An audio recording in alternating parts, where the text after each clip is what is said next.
जब ये दोनों चीजें होगी कि काम करना है, निष्ठा के साथ काम करना है, तो बड़ा संघर्ष करना पड़ेगा। और निष्ठा के साथ और परिश्रम के साथ काम करना है दिन भर में, तो मन में एक बड़ी, रात को सोते समय एक दिन भर में दुविधा सी रहेगी और मन बड़ा आलस्य की तरफ बढ़ेगा कि छोड़ो क्या है, ये सब कहने सुनने की बात। और ऋषि तो पहले कह रहा है कि मैं कहूंगा, और अभी आप यही सोचेंगे कि ये सब कहने सुनने की बात है, ये पोथियों की बात है, ये किताबों की बात है, ये इस व्यक्ति की बात थी। वो कह रहा हूं, पहले कह रहा हूं मैं बक रहा हूं, और आप इस चीज को हृदय में धारण करेंगे नहीं, धारण करेंगे नहीं, सिर्फ सामान्य व्यक्ति बनकर रह जाएंगे। आप इस समाज में, इस देश में गौरवान्वित नहीं हो पाएंगे, और गौरवान्वित होने के लिए और कोई रास्ता है नहीं। लखपति बनने से गौरवान्वित नहीं हो सकते आप, क्योंकि आपसे पहले करोड़ों लखपति हैं। चांदनी चौक में प्रत्येक इतने खोखे में बैठा है वो लखपति है, क्यों खोखे की आज वैल्यू जो पगड़ी है वो कम से कम 10 लाख रुपए है। 10 लाख देने पर वो खोखा मिलता है, सामान तो बाद में आता है। तो आप सोच लीजिए कि लखपति आप कहां पर हैं। 10 लाख में एक छोटा सा खोखा उस चांदनी चौक में कपड़ों की दुकान में मिलता है, जो 4 बाई 5 फीट का है, ये इस लकड़ी के टुकड़े के बराबर। 10 लाख देने पर पकड़ी मिलती नहीं, कि सामान तो एक अलग चीज। तो संपन्नता से महानता नहीं बनी। इसे तीसरी बात यह बनी कि निष्ठा पुरुष अंधकार को परे धकेलना ही है, निश्चय कर लेना है कि मुझे अपने जीवन में सर्वोच्चता प्राप्त करनी है इन तथ्यों के माध्यम से। और चौथा, तीसरा बता रहा था आह्लाद के साथ। ये दोनों अंधकार कैसे भगाएंगे? आह्लाद के साथ, प्रसन्नता के साथ। अब छोड़ो क्या है, ये ऐसा जो सोचे कल हमने बहुत काम कर लिया, अब आज 4 दिन तक आज ही काम कर लेंगे, अब मैं यात्रा करके आया हूं 4 दिन तक, तब 2 दिन तक मैं तान के सोऊंगा। ये आलस्य को, उस अंधकार, क्योंकि हम बार बार घुसते हैं अंधकार में, और इसी तरह मैं तो बार बार धकेल रहा हूं बाहर। बस तुम्हारे मेरे बीच में संघर्ष इतना ही है, मैं तुम्हें धकेल रहा हूं बार बार, तुम बार बार उस अंधकार की चादर ओढ़ने की कोशिश करते हो। इसलिए तुम नहीं मना, तुम्हारा मन उस चादर को हटाएगा तो चादर हटेगी, और एक दिन अभ्यास पड़ जाएगा। जब आप महीने, 2 महीने, 3 महीने प्रयत्न करेंगे, फिर अभ्यास पड़ जाएगा, फिर आपको काम करने में स्फूर्ति मिलेगी, फिर आपको थकावट नहीं आ सकती। और चौथी बात उसने बताई कि आह्लाद से प्रसन्नता, मधुरता पैदा होती, जो स्वयं को पसंद रखती है, जो आसपास के लोगों को पसंद रखती है, जो उनसे मिलते हैं उनको भी पसंद रखती है। और ये अपने आप में सबसे बड़ा दान है। ज्ञान दान या लक्ष्मी दान या लंगर लगाना, ये सब दान तो बहुत सेकेंडरी चीज। पहला दान तो ये है कि हमारे अंदर आह्लाद का इतना स्रोत हो कि हम आसपास के वातावरण को आनंदमय बना दें, हमारे संपर्क में आए, और वो उस चादर को उड़े हुए हो तो उसको वापस उस जगह खड़ा कर दें जहां वो पसंद, आह्लाद, जहां कार्य करने की धुन है, जहां लगन है, जहां क्षमता है, जहां उसको उत्साह है, जहां जोश है कि मुझे काम करना है, क्योंकि मुझे शाम को अपने आप को हिसाब देना है। रात को सोते समय या तो शाम को मेरा मन मुझे धिक्कारेगा, क्योंकि इम्तिहान तो आपको खुद को देना है, या मेरा मन मुझे कहेगा नहीं तुमने ठीक आज काम कर लिया, अभी पूरा कर लिया, आज दिन आपका सार्थक हो गया। और 5वां उसने कहा है कि गुरु की आज्ञा। तो ऐसी नहीं बात कि शिष्य मेरा काम करें, उसने कहा कि फिर कल समझाएगा कौन आपको कि तुम्हारे ऊपर चादर अंधकार की आ गई कि नहीं आ गई, तुम्हारे अंदर आह्लाद आया कि नहीं आया, तुम कैसे परिभाषा, तुम्हारी कौन सी परिभाषा आह्लाद की? प्रसन्नता की परिभाषा तुम्हारे पास क्या है? मुस्कुराने की चीज आह्लाद है क्या? मुस्कुराने से मतलब आनंद छूट गया शरीर से क्या? थोड़ा सा हंस गए तो अंदर से आह्लाद छूट गया? उस आह्लाद की परिभाषा क्या हुई? दिन भर में तुमने जो काम किया उसका मूल्यांकन कौन करेगा? तुम बिल्कुल उस अंधकार की चादर को, उस अज्ञान की चादर को हटा करके, परे धकेल करके और बिल्कुल सही गतिशील हो गए, इसका मूल्यांकन करेगा कौन? इसके लिए कोई न कोई व्यक्ति होना ही पड़ेगा। उस व्यक्ति को गुरु कहते हैं। यदि वो गुरु है तो वो समझाएगा कि अब तुम सही रास्ते पर हो, इस रास्ते पर तुम्हें जिंदा रहना है, तो फिर आह्लाद के साथ जिंदा रहिए, और नहीं तो कोई तुम्हारे बिना दुनिया टिकी हुई नहीं है, तुम्हारे बिना भी दुनिया चल सकती है। आप मर जाएंगे तो कोई दुनिया रुकेगी नहीं, दुनिया चलेगी। आप जिंदा हैं तभी दुनिया चलेगी। मगर आप आह्लादित हैं, इन पांचों गुणों के साथ में है, तो आप इस दुनिया में सर्वोच्चता पर हैं।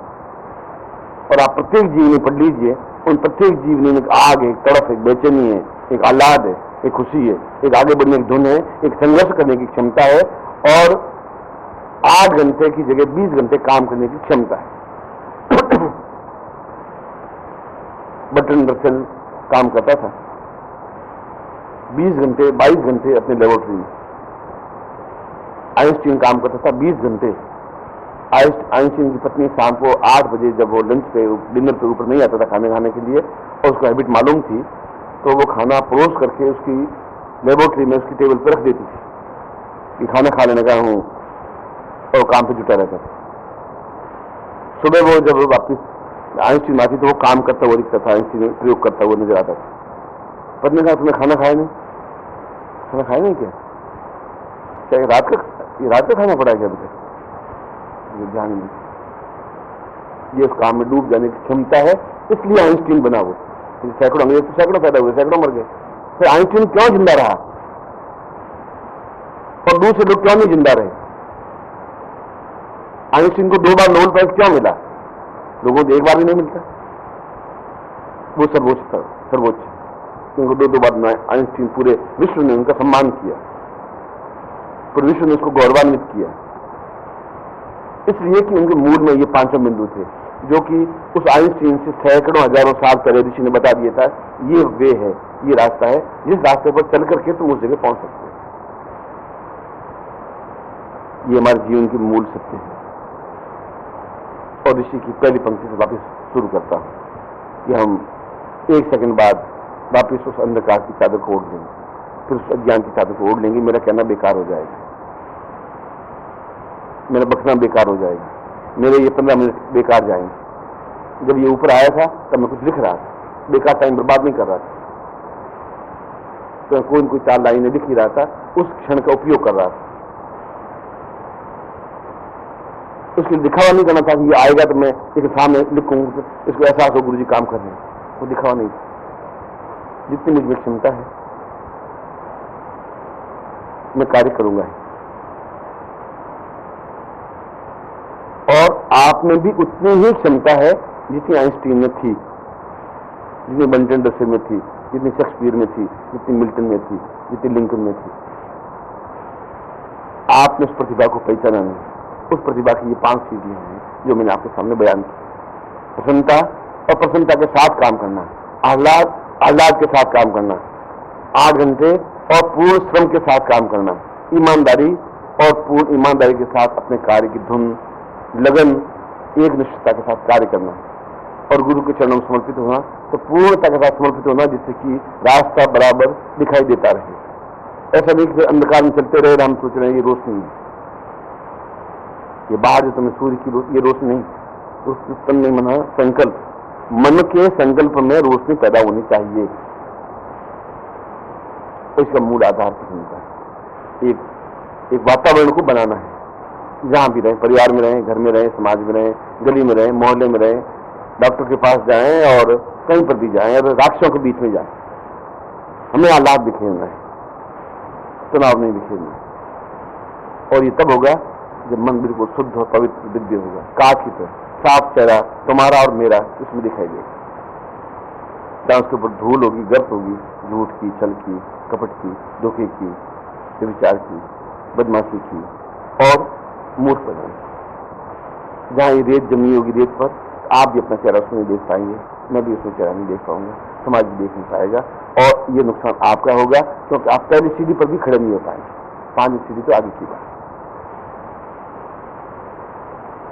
और ऐसा हम कर सकते हैं यदि हमें कुछ बनना है तो, और ऐसा आप बन सकते हैं क्योंकि मैं आपकी प्रतिभा को पहचानता हूं, मैं आपके मूल्यांकन को पहचानता हूं, मैंने सही व्यक्तियों का चयन किया, मैं सही व्यक्ति अपने पास रखता हूं। घास फूस पतवार, किसान अपने आप गेहूं की बाली को छोड़ करके खेत में घास पतवार को काट के फेंक देता है, कि गेहूं की बाली को जिंदा रखता है, उसको खाद पानी देता रहता है।